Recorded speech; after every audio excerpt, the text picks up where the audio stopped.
We don't understand why veterans who served this country and put their life on the line are being subject to deportation also. ICE agents reportedly assured him he would not be deported because of the nonviolent nature of the offense. But everything changed when the Trump administration took over. The recent crackdown on illegal immigrants should not involve nonviolent veterans who put their lives on the line for this country. Hi guys, and welcome back to the Caribbean Spot.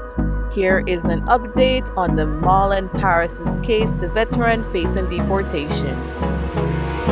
If you've been following my coverage of Marlon Parris' case, you know that this war veteran has been facing deportation under circumstances that have left many people questioning the immigration system.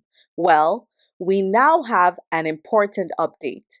Marlon Parris has just had his first immigration hearing, and today I'll break down exactly what happened, why his case is different from most, and what's next for him. Make sure to watch to the end so you don't miss any details. For those just tuning in, here's a quick recap. Marlon Parris is a U.S. Army veteran who served 2 tours in Iraq.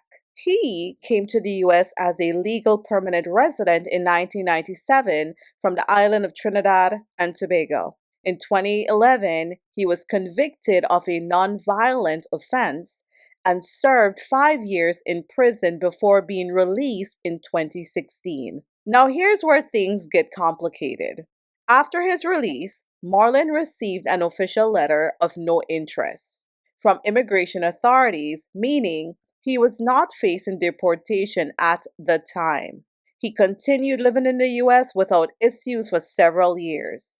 However, in 2023, while returning from a trip to Barbados, his green card was taken by immigration officials. Despite this, he was still allowed to re-enter the U.S. and remain in the country.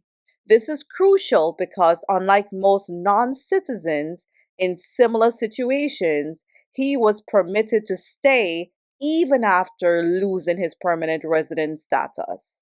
Under Trump's first term, he was able to live freely in the U.S. without immediate deportation. The big question now is, why did ICE suddenly detain him in 2025 after all these years? Fast forward to January 22nd, 2025, while running a routine errand in Laveen, Arizona, Marlon was unexpectedly detained by ICE officers. He had been living a normal life, and there were no new charges or violations. His sudden detention shocked his wife, Tanisha Parris, who had no warning this was coming. On February 27, 2025, Marlon had his first immigration court hearing. The judge, Frank Traviaso, has asked the government to clarify the legal grounds for deportation, which means there are still major unanswered questions. For now, Marlon will remain in ICE custody until his next hearing on March 24th. So based on what I saw online, there is something totally different about Marlon's case, right? And some of you have commented that in the comment section. Unlike many veterans who are deported right after serving time, Marlon was allowed to stay in the U.S. for many years after his conviction. Even when his green card was taken in 2023, he was still permitted to enter the U.S. and resume his life. And that's what makes his case unique. Why now? Hey everyone, I just wanted to take a quick moment to thank you for watching. If you're enjoying this content and want to see more, do me a huge Caribbean favor. Hit that subscribe button, give this video a thumbs up, and drop a comment below. Your support helps me grow this channel and build a strong Caribbean community where we can have real conversations. Let's keep this momentum going. Like, share, comment, subscribe. Now back to my commentary.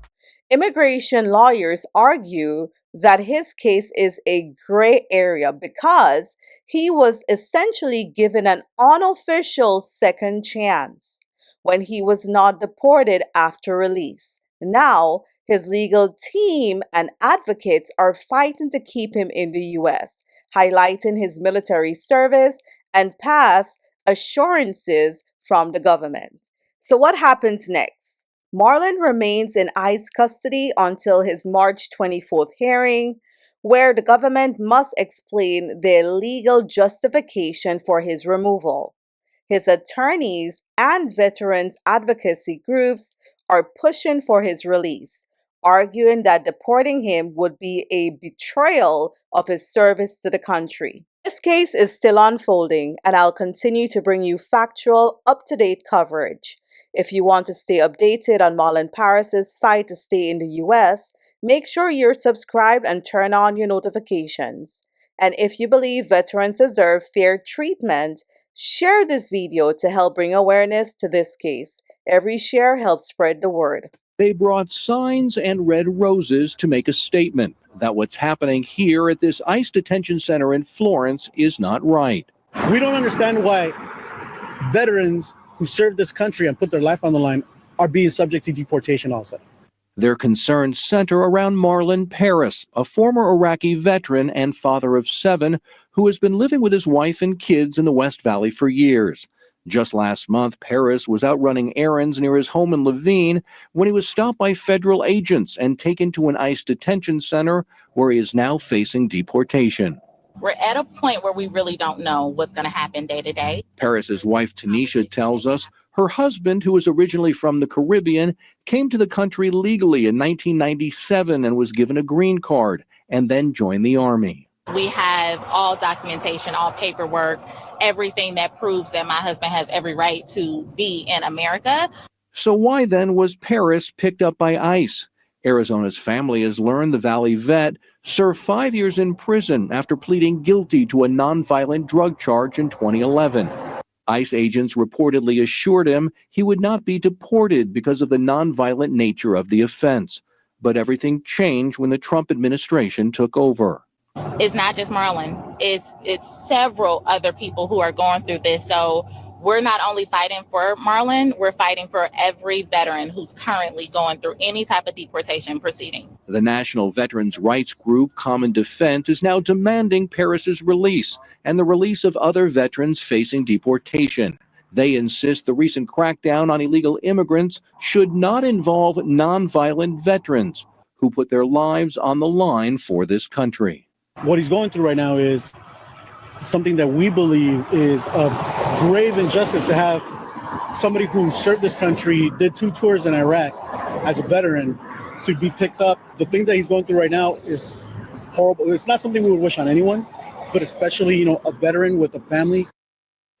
Now, nothing that happened at today's immigration hearing indicated the Valley vet, husband and father, will be getting out of custody anytime soon. Another hearing is scheduled for next month to set a possible trial date. We reached out to ICE to ask why veterans have been targeted for deportation, but have not yet heard back.